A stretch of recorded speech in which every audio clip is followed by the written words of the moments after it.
கொடுக்கப்பட்ட நெய்யில் 20% மட்டுமே தரம் இருந்தது கண்டுபிடிக்கப்பட்டது. திருப்பதி தேவஸ்தான செயல் அலுவலர் ஷியாமலா ராவ் விளக்கம். திருப்பதியில் வழங்கப்பட்ட லட்டில் சோயாபீன்ஸில் இருந்து எடுக்கப்பட்ட எண்ணெய் கலப்படம் செய்யப்பட்டதாக தேவஸ்தான செயல் அலுவலர் தகவல்.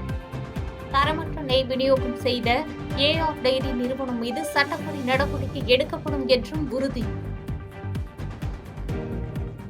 திமுக அரசின் பொய் வழக்குகளை சட்டப்படி எதிர்கொள்ள அதிமுக எப்போதும் தயார் என்று எதிர்க்கட்சித் தலைவர் எடப்பாடி பழனிசாமி அறிவிப்பு. திமுக ஆட்சியின் ஆயுட்காலம் 19 அமாவாசைகள் தான், நாட்கள் எண்ணப்பட்டு வருகிறது என்றும் அறிக்கை. சென்னை ஆலந்தூரில் இயங்கி வரும் அம்மா உணவகத்தில் தொடக்கப்பள்ளி இயங்கி வரும் விவகாரம். ஆலந்தூரில் உள்ள அம்மா உணவகத்தை முழுமையாக நடத்தவும், அரசு பள்ளி மாணவர்களுக்கு வேறொரு பாதுகாப்பான இடத்தை வழங்கிடவும் திமுக அரசிடம் எதிர்க்கட்சித் தலைவர் எடப்பாடி பழனிசாமி வலியுறுத்தல். புதுச்சேரியில் 100 டிகிரியை தாண்டி சுட்டெரித்த வெயில். வெயிலோடு சேர்ந்து அனல் காற்று வீசியதால் பொதுமக்கள் மற்றும் வாகன ஓட்டிகள் கடும் அவதி. தமிழகத்தில் மாற்றுத்திறனாளிகளுக்கான கல்வித் தொகை 2 மடங்காக உயர்வு. 14,90,00,000 ரூபாயை விடுவிக்கவும் அரசாணை வெளியீடு. நாகையில் அரசு காப்பகத்தில் 50க்கும் மேற்பட்ட குழந்தைகளுக்கு பாலியல் தொல்லை. மனநல ஆலோசகரை போக்சோ சட்டத்தின் கீழ் கைது செய்தது காவல்துறை.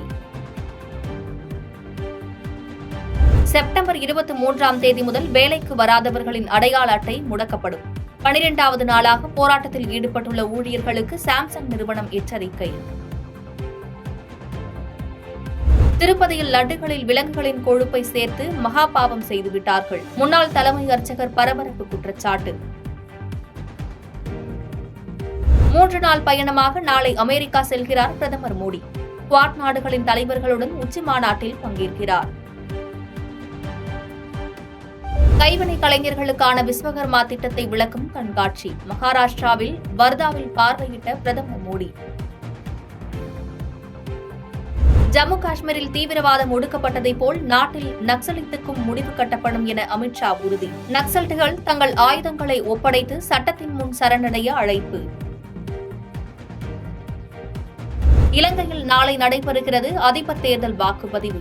அதிபர் ரணில் விக்ரமசிங்கே, எதிர்க்கட்சித் தலைவர் பிரேமதாச, தேசிய மக்கள் சக்தி வேட்பாளர் அனுரகுமார திசநாயக்க இடையே போட்டி. பாதகம் செய்பவரை கண்டால் நாம் பயங்கொள்ளலாகாது பாப்பா. மோதி மிதித்து விடு பாப்பா, அவர் முகத்தில் உமிழ்ந்து விடு பாப்பா.